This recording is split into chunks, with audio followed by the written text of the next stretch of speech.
అలాగే వీణా గారు, చాలామంది పేరెంట్స్ ఇప్పుడు మదర్ అండ్ ఫాదర్ ఇద్దరు కూడా జాబ్ చేస్తే కానీ గడవని పరిస్థితులు ఉన్నాయి. జనరేషన్ ప్రాబ్లం అయితే వాళ్ళు వాళ్ళ పనుల్లో బిజీగా ఉండడం వల్ల ఏడుస్తున్నారనో, అన్నం తినట్లేదనో చాలామంది ఫోన్ ఇచ్చేస్తూ ఉన్నారు. దానివల్ల మీరు అన్నట్టుగా దానికి ఆ కదలికల్ని చూసి పిల్లలు కూడా తినేస్తూ ఉన్నారు, అడిక్ట్ అవుతున్నారు. అసలు హెల్త్ పరంగా చూసుకుంటే చిన్న పిల్లల పైన ఈ ఫోన్ ప్రభావం ఎలా ఉంటుంది, ఎలాంటి సమస్యలకు దారితీస్తుంది? చూడండి, అవును, ఈ జనరేషన్లో ప్రతి ఇంట్లో మదర్ ఫాదర్ ఖచ్చితంగా బయటికి వెళ్తూనే ఉంటారు. అంటే వాళ్ళ జాబ్లో వాళ్ళు బిజీగా ఉంటున్నారు. సో ఆ జాబ్లో బిజీగా ఉండడం వల్ల వాళ్ళు పిల్లలకి టైం ఇవ్వలేకపోతున్నారు.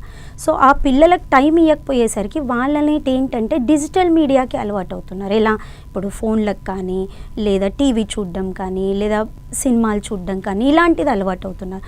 సో వాళ్ళు ఏంటి అంటే పేరెంట్స్కి ఇప్పుడు సపోజ్ వాళ్ళు 5 o'clock ఇంటికి వస్తారు, లేదా 6 గంటలకు ఇంటికి వస్తారు. అట్లీస్ట్ మీరు ఏదైతే మాట్లాడతారో తల్లి కానీ తండ్రి కానీ పిల్లలతోని ఒక 5 minutes 10 minutes రోజు మాట్లాడడం స్టార్ట్ చేయండి. ఇప్పుడు సపోజ్ పిల్లలు స్కూల్కి వెళ్తున్నారు అనుకోండి, ఇప్పుడు స్కూల్ ఏజ్ పిల్లలు ఉన్నారు, 2 years కానీ 3 years కానీ ప్లే గ్రూప్కి వెళ్ళే ఏమేం జరిగింది, ఎలా జరిగింది, ఇప్పుడు నీ ఫ్రెండ్స్ ఎవరెవరు ఉన్నారు, ఏంటేంటి రోజు ఒక 5-10 minutes మీ టైం కాదనుకోకుండా వాళ్ళతో స్పెండ్ చేస్తే మనం ఈ స్క్రీన్ అటాచ్మెంట్ అనే దాన్ని అవాయిడ్ చేస్తూ ఉండొచ్చు. ఇంకోటి, ఆల్రెడీ అడిక్ట్ అయిన వాళ్ళు చాలామంది ఉన్నారు.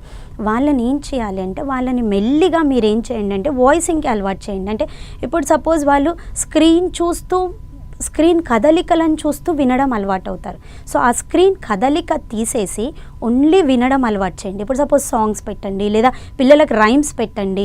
అలా వాళ్ళని డిస్ట్రాక్ట్ చేస్తూ ఉండండి. మెల్లిగా ఆ రైమ్స్ని గురించి కూడా డిస్ట్రాక్ట్ చేసేసి వాళ్ళకి ఈచ్ అండ్ ఎవ్రీ యాక్టివిటీ ఇవ్వండి. ఇప్పుడు సపోజ్ మదర్